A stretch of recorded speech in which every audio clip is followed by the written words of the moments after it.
Ava never thought she'd see that look again, the raw, rattled silence, the way your breath gets caught in your throat because your body suddenly remembers what your brain is too numb to process. But there it was, painted across her 15-year-old daughter's face like a mirror of her own past. The bathroom was cold. The air stale. The pregnancy test lay between them on the counter, and Lena's hands trembled as she clutched her elbows, trying to disappear into her oversized hoodie. Ava just stood there. 31 years old, a nurse by trade and a fighter by necessity, staring down the echo of her 16-year-old self. "Tell me this is a mistake," Ava said, her voice low and tight. Lena didn't speak. Her face collapsed into a slow, barely perceptible shake of the head, and Ava felt something collapse inside her, too. There wasn't an explosion, not yet. Just a thick silence, the kind that says more than any screaming ever could. Ava stepped back from the counter, bumping into the towel rack, suddenly needing space. Lena sniffled. "I'm sorry." Ava scoffed, a bitter laugh escaping before she could stop it. "You're sorry." Her hands were shaking, so she tucked them under her arms. "You knew better." Lena blinked, confused. "How? I didn't know this would happen. We were careful." Ava turned away, walking out of the bathroom like she was trying to outrun a memory. She didn't stop until she got to the kitchen, yanked open the top cabinet and grabbed the bottle of cheap red wine she kept hidden behind the spices. She didn't bother with a glass. Just twisted the cap off and took a swig. It burned in the back of her throat, just like the past did. She could hear Lena's hesitant footsteps trailing after her. "I didn't want to ruin everything," the girl said from the doorway. "I didn't know what else to do." Ava turned to her daughter slowly. "You didn't want to ruin everything? That ship sailed the second you missed your period." She regretted it as soon as she said it, but didn't take it back. She was furious, not just at Lena, but at herself. For letting this happen. For thinking she'd done better. Ava had clawed her way through judgment, poverty, and nights crying into formula-stained sheets to give Lena a better shot. She thought she had. "Who?" she asked. "Who is he?" Lena hesitated. "You don't know him." Ava narrowed her eyes. "Try me." "It doesn't matter," Lena mumbled. "It matters to me," Ava snapped. "Is it Caleb?" Lena shook her head. "We broke up in February." "Then who?" Ava demanded, the heat rising in her chest. Lena stayed quiet. That silence told Ava everything she didn't want to know. "How old is he?" Lena's eyes filled with tears. "Older." "How much older?" Ava said, stepping closer, her voice now a whisper. "Is this man in school?" Lena didn't answer. Ava's eyes darted to Lena's phone on the counter. It buzzed. A name lit up. Mr. Carson. Ava's heart stopped. Mr. Carson. The soccer coach. Her coworker's husband. Her friend. Ava picked up the phone slowly, her hand trembling. "Lena," she said, and the girl's face went white. "Why is your coach texting you at midnight?" Lena didn't speak. Her chin quivered, her breath shallow. Ava stared at her, then at the phone, then back again as something old and primal uncurled in her chest. A scream. A protective rage. A desperate instinct that had been buried since the day Ava gave birth. Lena took a step back, and in her silence, Ava knew. And suddenly everything changed. Her daughter wasn't just pregnant. She was prey. Ava's voice cracked. "Tell me the truth. Did he hurt you?" And that's when Lena finally whispered something that shattered Ava's world in half. "He said he loved me." Ava sat on the floor of the laundry room long after Lena went upstairs. She had told her to go. Not with anger this time, but with a tone that scared them both more than yelling ever could. Cold. Hollow. Controlled. "Go to your room," she'd said. "Don't talk to anyone. Don't answer your phone." Then she had turned away, clutching the phone in her hand like it was a loaded gun. Now she sat against the dryer, staring at the name on the screen. Mr. Carson. Ryan Carson. The man who coached middle school girls soccer. The man who hosted parent barbecues and laughed too loudly. The man who hugged too long. She remembered those hugs now. Every one of them. She remembered thinking they felt just a little too comfortable. She remembered Lena's face when he was around, nervous, flattered, flustered. She remembered brushing it off because trust was easier than suspicion. But tonight erased all that. Ava opened the phone. No passcode. Lena hadn't thought to add one. Her hands trembled as she scrolled. Texts from Ryan. Hundreds of them. Ava's stomach turned with every "miss you" and "sweet girl" and "you're not like other girls." Photos. Compliments. A slow, insidious grooming stretched out over months. Maybe a year. One message stood out. From 2 weeks ago. "Wish I could fall asleep next to you again." Ava gritted her teeth and took a screenshot. She did it again and again, saving evidence until her phone was full of them. It wasn't just betrayal, it was a crime. She rose to her feet, legs stiff, eyes burning. She thought about calling the police. She thought about calling his wife. But first, she had to call someone she hadn't spoken to in 7 years. Her own mother. She hadn't told her mom about Lena's pregnancy when it happened. Ava had been 16, scared, and stubborn. When her mother called her a disappointment and slammed the door, Ava vowed never to need her again. But now, standing in the kitchen with a pedophile's texts on her daughter's phone, Ava didn't know who else to call. She pressed the contact.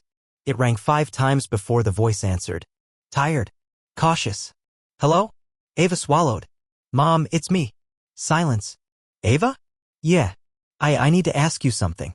About when I was pregnant with Lena. Another pause. Then a long exhale. It's been 15 years, Ava. I know. But I need to know the truth. Her voice cracked. Was there more to why you were so angry? Did something happen back then that you didn't tell me? On the other end, her mother didn't answer at first. Then very quietly she said, I thought he was too old for you. Ava froze. What? Your boyfriend. David. I thought he was, not right? But you were so defensive. So in love. I let it go. Maybe I shouldn't have. Ava's legs gave out and she slid back to the floor, phone clutched to her ear. You thought he was dangerous? Not dangerous. Just too charming. Too patient. I thought you were being groomed, Ava. But then you insisted it was your decision. Ava shook her head slowly, vision blurred. So you just let me believe I had a choice. I didn't know what else to do, her mother whispered. And when Lena came, I thought, well, what's done is done. Ava ended the call without saying goodbye. She couldn't breathe. The past wasn't just repeating, it was exposing itself. And now the next generation was caught in the same trap she thought she'd escaped. She stood, stormed to Lena's room, opened the door without knocking. Lena sat on the bed, knees pulled up to her chest. Ava held up the phone. You need to tell me exactly what happened. Lena's eyes filled with fresh tears. He said I was special. Ava nodded slowly. And what else? Lena took a shaky breath. He took me to his cabin. Twice. Ava's knees buckled but she held steady. Cabin? He said no one would find out. Where is it? Ava asked, her voice shaking. Lena didn't answer. Ava grabbed her by the shoulders. Where is it? And then Lena said something that made the air leave the room. You've been there before. With him. Ava blinked. What do you mean? I saw the picture, Mom. You were there with him. Before me. In his cabin. Ava felt the world tilt under her feet as if her daughter's words had snapped something inside her neck, forcing her to stare at a truth she'd buried long ago.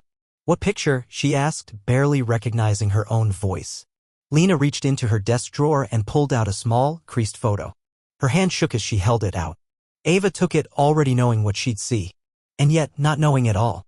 It was a Polaroid. Old. Faded.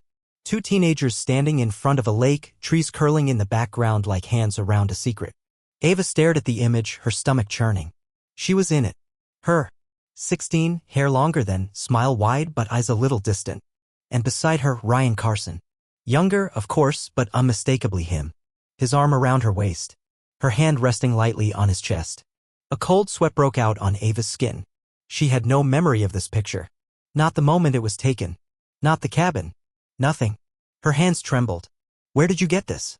He showed it to me, Lena said softly, tears sliding down her cheeks. Said it was where he first fell in love with someone who didn't love him back. Ava's legs gave out and she sat on Lena's bed, the mattress sighing beneath her. No, she whispered. That can't be right. He said your name. He said you broke his heart. Lena wiped her nose. Did something happen back then? Ava's mind raced, darting through fragments of memories, trying to find anything that could explain this. A party by a lake. Fireflies. Laughter. She remembered that summer vaguely. She remembered David, the boy she always thought was Lena's father. But Ryan? She blinked hard. Could he have been there too? Could she have been drunk? Coerced? Lied to? There were blank spots in her mind she'd always chalked up to trauma or exhaustion from that brutal year. But now they felt more like missing pages. Torn out. Hidden. I don't remember, Ava admitted. I swear to God, Lena, I don't remember ever being with him like that. Then why does he have the photo? I don't know, Ava breathed. I don't know what's real anymore. There was a long silence between them. Finally, Lena asked, so what do we do now? Ava looked at her. At her daughter. Her baby. Her mirror. We end it, she said. This man is going to pay for what he did. To both of us. Lena nodded slowly. Okay. But then she added, he said he'd hurt us if I told anyone. Ava's heart seized. He what? He said people like him don't get caught unless they want to. That nobody would believe me. Not if he showed the picture. Ava stood. He underestimated the wrong mother. She picked up Lena's phone and took it into the living room, sat at the kitchen table, and began emailing every file to herself, creating a paper trail. She called a friend at the local precinct. Not a cop. A dispatcher named Callie who owed her a favor. Told her to meet in person, not over the phone. Not safe. Not anymore. She scribbled names. DA's office. Victim advocacy centers. Anything she could do to build a net before this monster tried to slip through their fingers. But then Lena walked in holding something in her hand. A tiny blue box. He gave me this, she said. Ava opened it. Inside was a silver charm necklace, delicate, inscribed with Lena's initials. But what chilled Ava wasn't the jewelry. It was what was taped under the lid of the box. A SIM card. Lena whispered he said if anything ever happened to him, someone would know. And that card would destroy everything. Ava stared at it. Destroy what? He didn't say. Ava grabbed her keys. We're going to your aunt's for the night. But now, Ava said, standing up fast. We'll call the cops after we know what's on this. As she turned off the kitchen lights, her phone buzzed. An unknown number. Just one line of text. You should have kept quiet, Ava. Ava didn't sleep that night. Not after the text. Not with the SIM card burning a hole in her jacket pocket and Lena curled up beside her on her sister Nia's guest bed, breathing unevenly in the dark. Nia had questions, sharp ones, but Ava only said, I'll explain soon, and the look in her eyes made Nia back off for now. It was close to 3 a.m. when Ava crept out to the living room with her laptop. The house was silent except for the hum of the fridge and the low tick of the wall clock.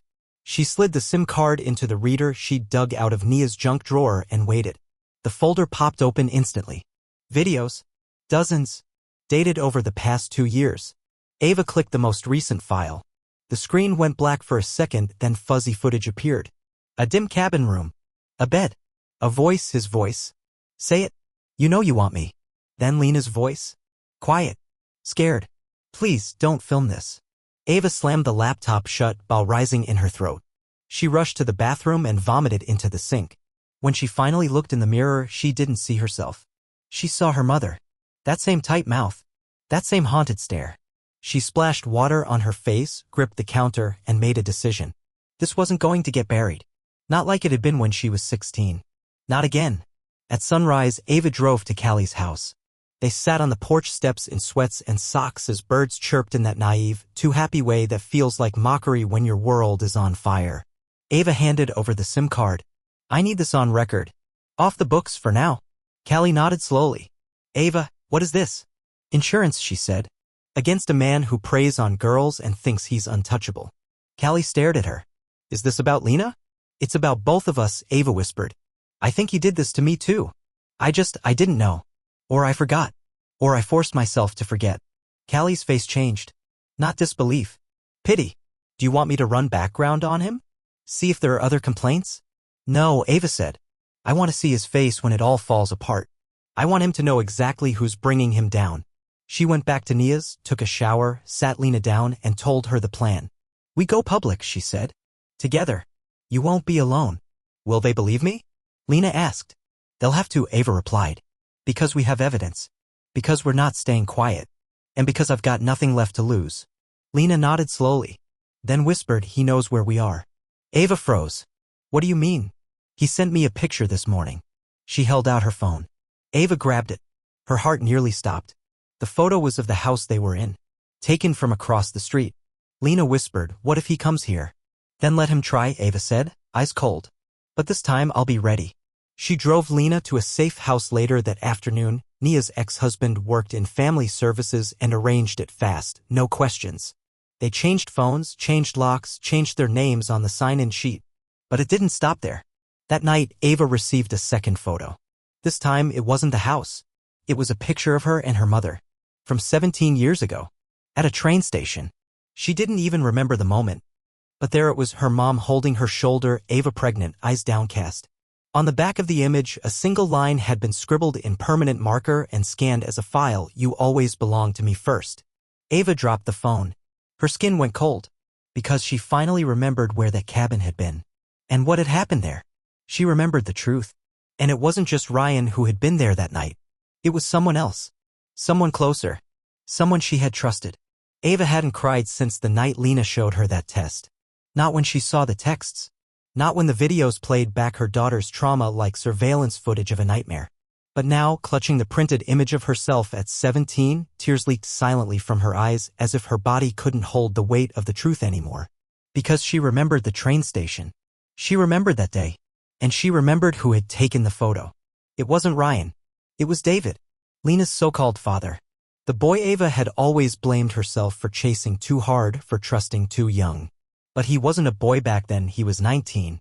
And she had just turned 16. Everyone said they were a cute couple. That he was older, sure, but she looked mature for her age. Ava had believed it, swallowed it like gospel. But now, the way Lena had with Ryan, it all looked different in hindsight. Not love. Not choice. Just grooming by a man who knew exactly how far he could push a boundary before it snapped.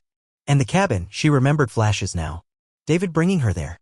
Saying it was their special place. Making her swear never to tell. She'd been drunk that night. Her first hangover came with nausea she assumed was from cheap wine. But it hadn't been the wine. It had been Lena. Ava clutched the edge of the kitchen counter, fingers digging into the wood. A low sob escaped her and then she straightened, wiped her face clean. This didn't end with Ryan. It didn't even start with him. She had been a child. Lied to. Used. Just like Lena. And now the men who had used them were connected. David and Ryan had been on the same high school soccer team. Same year.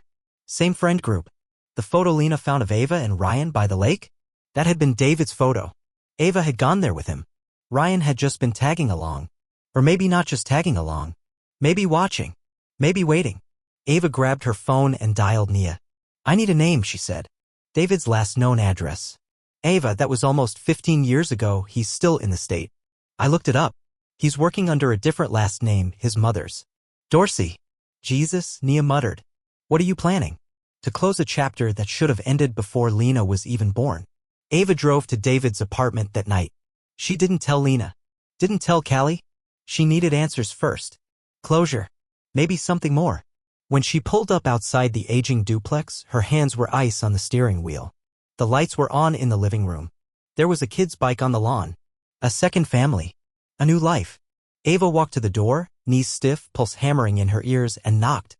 He opened it, older now, thicker around the middle, but the same smug glint in his eye when he saw her. Ava? He asked, blinking. Wow. After all these years? She didn't wait. Why did you send that photo? His smile didn't even waver. I figured it was time you remembered. You knew Lena was never really yours, didn't you? She whispered. He chuckled. I always suspected. But you made it easy. Always so desperate for someone to love you. You fell right into it. Ava stepped forward. And Ryan? Was he your backup? David tilted his head. More like my shadow. We shared everything back then. Ava's mouth went dry. I'm saying you weren't the first girl we took up to that cabin. And you weren't the last. He said it with no shame. No remorse. Just fact. I could ruin you, Ava said, her voice trembling. You already did, David replied. You just don't remember the worst of it yet. Ava stared at him, her brain roaring. And then he leaned in and said something that made her knees nearly give way. Ask your mother why she made you keep the baby. Ava stumbled back, heart thundering. What did you just say? She knew. About us. She caught us once. But you were too far along. She said we had to make it work. You're lying, Ava breathed. David just smiled, then shut the door in her face. The streets suddenly felt 10 degrees colder. Ava got in the car and drove without knowing where she was going. But her hands moved on their own. Her heart knew the destination. The old house. Her childhood home. Where her mother still lived. She pulled into the driveway, lights still on inside, and walked to the door, fists clenched. Her mother opened it slowly, confusion on her face. Ava? Why didn't you stop him? Ava asked. Her voice was low. Unforgiving. Why did you let it happen? Her mother's expression crumpled, and Ava knew the answer before she even said a word. Because I was scared, she whispered. Scared of what he'd do to you if I tried. Scared of what he already had. Ava took a step back, but her mother grabbed her hand. There's more, she said, eyes brimming. There's something I never told you about the night you conceived Lena. Ava yanked her hand away, her breath catching. Don't, she said. Not now. Not, but her mother said it anyway. And what she said made Ava scream. You weren't alone in that cabin, her mother said, and the words hung there like smoke. Ava's chest tightened, the world turning sharp and surreal. I don't understand. Her voice cracked, barely a whisper now. Her mother stepped back, her eyes shadowed by years of silence. I followed you, she said. I didn't trust David. The way he looked at you, the way he touched you, it was wrong, Ava. So I followed him that night when he said he was taking you to the lake with friends. I stayed back, watched from the trees. But when I saw Ryan go in after you and David just stood there laughing, I froze. Ava's hands were trembling violently. What do you mean after me? Her mother swallowed. I mean you weren't moving. And they were still touching you. Ava's breath left her in a strangled gasp. The room swayed. No. No, that's not you passed out. I think it was the drinks. Or something in them. I wanted to run in, I swear I did, but I got scared. So I left. I told myself you didn't remember. That if I said nothing, it would stay buried. Ava staggered back like she'd been hit. You let them, her voice broke. You let them rape me? I didn't know what to do, her mother whispered. I was a single mom working 2 jobs. I thought maybe you had just gotten drunk. That you'd say something if it wasn't consensual. But then the test came back positive, and so you made me keep the baby, Ava hissed, tears streaking down her cheeks. You made me believe I chose that. Her mother nodded slowly. Because part of me thought it was the only good thing to come out of that night. And I couldn't bear to lose you, Ava. Not after I failed you like that. Ava's legs gave out and she slid to the floor, sobbing silently, breath catching like static. Lena wasn't just her daughter. She was a symbol of something stolen. A life derailed. A wound made flesh. And now Lena was caught in the same nightmare. The cycle hadn't broken. It had repeated almost exactly. Except this time Ava wouldn't look away. She stood up slowly, her voice iron. We're going to the police tomorrow. We give them the videos. The messages. The picture. Everything. Her mother nodded, her face blank with guilt. I'll come with you. No, Ava said. You've done enough. She left without another word. The night air was cold and sharp against her cheeks. She got in the car and called Lena. No answer. She tried again. Still nothing. Ava's stomach twisted. She dialed Callie. Can you check if Lena left the safe house? Callie's voice was groggy. Hold on. A minute passed. Then 2. Then Callie came back on, voice urgent. Ava, she's not there. The door was unlocked. The staff said she left around 11. Someone buzzed the intercom. She said it was you. Ava's heart stopped. It wasn't. Oh God, Callie breathed. It was him. Ava threw the car into reverse and sped down the street, one hand on the wheel, the other redialing Lena over and over. Straight to voicemail. The silence on the other end felt like a scream. A text arrived at 2:14 a.m. No number. Just a message. One line. You took her from me. So now I'm taking her back. Ava's scream filled the car. The headlights blurred through her tears. Her daughter was gone. Taken. By the same sickness that had haunted her for 17 years. But this time Ava wasn't 16. She wasn't scared. She wasn't paralyzed. She was a mother. And she was going to burn the world down to get her daughter back.